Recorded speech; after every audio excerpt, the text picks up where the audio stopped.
Good morning students. अभी तक हमने स्विट्ज़रलैंड की संघीय व्यवस्था को देखा। स्विट्ज़रलैंड को एक परिसंघ या राजमंडल ना कह के एक संघराज्य कहा जाता है। संघराज्य क्यों कहा जाता है? वो अमेरिका से संघ व्यवस्था को अपनाता है। उसमें कितनी सिमिलैरिटीज़ हैं, समानताएं हैं। स्विस संघ में कैंटन तथा संघीय शासन व्यवस्था में क्या संबंध है। उसके अतिरिक्त स्विट्ज़रलैंड के संघ और अमेरिकी संघ से तुलना करने पर क्या महत्वपूर्ण स्थिति आती है, अर्थात क्या समानता और क्या अंतर आता है।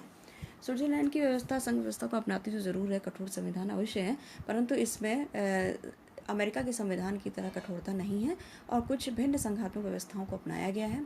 जनता को ज़्यादा स्वतंत्रता प्रदान की गई है, परंतु फिर भी केंद्रीय व्यवस्था ही प्रमुख रूप से हस्तक्षेप कर सकती है कैंटनों में और पूरी व्यवस्थाओं में।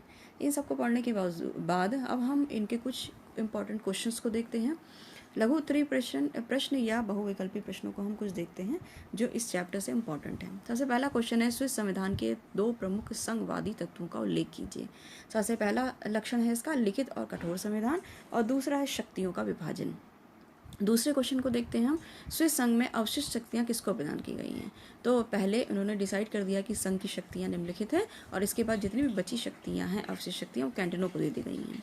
तीसरा क्वेश्चन, संविधान द्वारा सीनेट में प्रतिनिधि को लेकर पूर्ण कैंटन तथा अर्ध कैंटन में क्या अंतर किया गया है।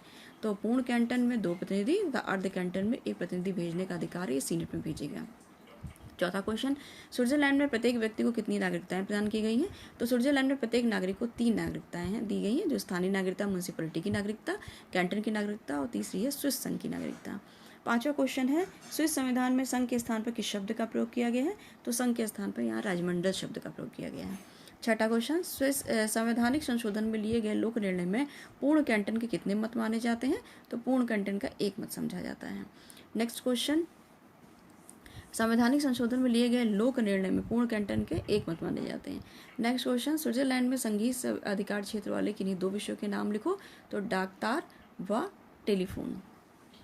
नेक्स्ट क्वेश्चन, स्विट्जरलैंड में समवर्ती अधिकार क्षेत्र वाले किन्हीं 2 विषयों के नाम बताइए। तो सबसे पहला अधिकार है प्रेस की स्वतंत्रता और बैंक व्यवसाय। समवर्ती अधिकार क्षेत्र मतलब इसमें केंद्र का भी अधिकार है और कैंटनों का भी अधिकार क्षेत्र है। अगर कुछ प्रॉब्लम आ जाए तो केंद्र का अधिकारी सर्वप्रमुख माना जाता है।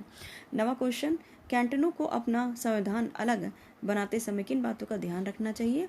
तो पहला है, कैंटन का संविधान संघीय संविधान के अनुकूल होना चाहिए, तथा दूसरा है, उसके द्वारा अपने संविधान में गणतंत्रात्मक प्रणाली को अपनाया जाना चाहिए। 10वां क्वेश्चन कहता है, स्विस संघ में केंद्रीकरण की प्रवृत्ति के 2 कारण बताइए। तो पहला कारण है, संविधान द्वारा महत्वपूर्ण शक्तियां संघीय सरकार को दी गई है, और दूसरा है, केंद्र द्वारा कैंटनों के अधिकार क्षेत्र में हस्तक्षेप की व्यवस्था की गई है। अब हम इनके बहुविकल्पी क्वेश्चंस को देखते हैं। पहला क्वेश्चन है, निम्नलिखित में से किस देश में संघात्मक व्यवस्था को नहीं अपनाया गया। जैसे कि हम पहले देख चुके हैं, पढ़ चुके हैं कि संघात्मक व्यवस्था भारत में अपनाई गई है, अमेरिका में अपनाई गई है और स्विट्जरलैंड में अपनाई गई है, लेकिन ब्रिटेन में नहीं अपनाई गई। ब्रिटेन में एकात्मक प्रशासन व्यवस्था अपनाई गई है। दूसरा क्वेश्चन, स्विस संघ की घटक इकाइयों की संख्या कितनी है। तो 23 है।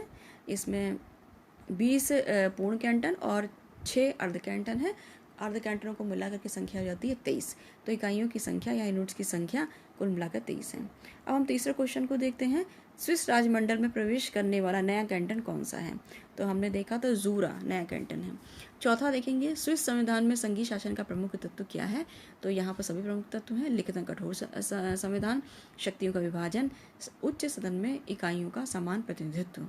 पांचवा क्वेश्चन, संघीय संसद के द्वितीय सदन सीनेट में पूर्ण कैंटन के द्वारा कितने के प्रतिनिधि भेजे जाते हैं। तो 2 भेजे जाते हैं। छठा क्वेश्चन, संघीय संसद के द्वितीय सदन में सीनेट में अर्ध कैंटन के द्वारा कितने प्रतिनिधि भेजे जाते हैं। तो 1 भेजा जाता है। सातवां क्वेश्चन, स्विट्जरलैंड में प्रत्येक व्यक्ति को कितनी नागरिकताएं प्रदान की गई है। तो 13 नागरिकता। नेक्स्ट क्वेश्चन, स्विट्जरलैंड में नागरिकता प्राप्ति का क्रम क्या है। सबसे पहले म्यूनिसिपैलिटी की नागरिकता, फिर कैंटन की नागरिकता, फिर संघ की नागरिकता। 9वें क्वेश्चन के रूप में देखते हैं, 13वीं सदी में कितने कैंटनों से मिलकर राजमंडल का निर्माण किया गया था। तो 3 से किया गया था। 10वां है, संवैधानिक संशोधन पर लिए गए लोक निर्णय में अर्ध कैंटन में कितने मत गिने जाते हैं। तो आधा मत गिना जाता है। 11वां क्वेश्चन, स्विस संविधान में निम्नलिखित में से कौन सा विषय संघीय अधिकार क्षेत्र में है। तो सभी हैं, वैदेशिक संबंध, टेलीफोन और डाक तार। 12वां क्वेश्चन, स्विस संविधान में निम्नलिखित में से कौन सा विषय समवर्ती अधिकार क्षेत्र में है। तो इसमें प्रेस पर स्वतंत्रता, बैंक व्यवसाय और औद्योगिक पर नियंत्रण, इसका नियमन। 13वां क्वेश्चन, स्विस संघ में केंद्रीकरण की प्रवृत्ति का कारण क्या है? तो केंद्र तथा कैंटनों के अधिकार क्षेत्र में हस्तक्षेप की व्यवस्था, ये केंद्रीकरण है, मतलब केंद्र ही प्रमुख है। 14 क्वेश्चन, 14वां, स्विस संविधान संघ को कैंटनों का शिक्षक तथा निरीक्षक बना देता है, यह कथन किस विद्वान का है? तो ये ड्रुपीज का है। 15वां क्वेश्चन, स्विस कैंटनों का लक्षण जो नहीं है, उन्हें संघ से पृथक होने का अधिकार नहीं प्राप्त है। इसके अलावा उसका पृथक संविधान है, उन्हें विशेष अवशिष्ट शक्तियाँ प्राप्त हैं और संविधान संशोधन में उनकी मुख्य भूमिका होती है। अमेरिकी और स्विस संघ किस दृष्टि से भिन्नता रखते हैं? न्यायिक पुनर्विलोकन के द्वारा। न्यायिक पुनर्विलोकन पूर्णतः अमेरिका में पाया जाता है, लेकिन स्विस संघ में न्यायिक पुनर्विलोकन केवल कैंटनों तक स्थित है, संघ के अंतर्गत ये नहीं पाया जाता है। अतः इस प्रकार हम संघीय व्यवस्था के अंतर्गत स्विट्जरलैंड को देखते हैं, उसमें इतने ही इम्पोर्टेंट क्वेश्चन बनते हैं।